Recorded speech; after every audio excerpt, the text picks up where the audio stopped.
ملک بھر کی طرح کوئٹہ میں بھی 5 فروری کو یوم یکجہتی کشمیر کے طور پر منائی جا رہی ہے۔ کوئٹہ میں آج نیو پاکستان زندہ باد موومنٹ کے زیر اہتمام کوئٹہ میٹروپولیٹن کارپوریشن کے سبزہ زار سے ایک پرامن ریلی نکالی گئی، جس کے شرکاء نے کشمیر سے یکجہتی کے لیے کشمیر کے جھنڈے اٹھائے اور شرکاء نے پاکستان زندہ باد کے نعروں کے ساتھ ساتھ کشمیر بنے گا پاکستان کے نعرے بھی لگائے۔ اس موقع پر ریلی کے شرکاء نے وش نیوز سے بات چیت کرتے ہوئے کہا کہ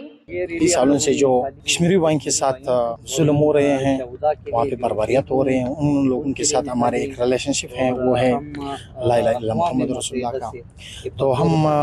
کبھی بھی ان کو تنہا نہیں چھوڑ سکتے ہیں، کیونکہ وہ ہمارے بھائی ہیں اور وہ مسلمان ہیں، اور کشمیر ایک جنت ہے، جنت کبھی بھی کفار کا نہیں ہو سکتا ہے، نہ ہوگا۔ اور ہم اس نیو پاکستان زندہ باد موومنٹ کے پلیٹ فارم سے ہم متحدہ سے پرزور آپ کرتے ہیں کہ ان کے خلاف سٹینڈ لیں،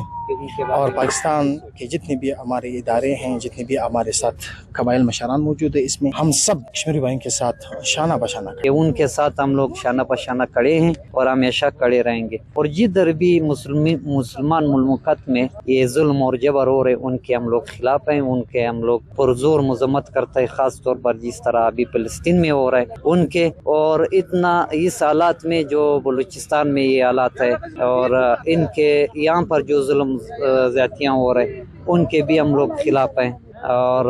ہم ان کے پرزور مذمت کرتے ہیں، اور ہم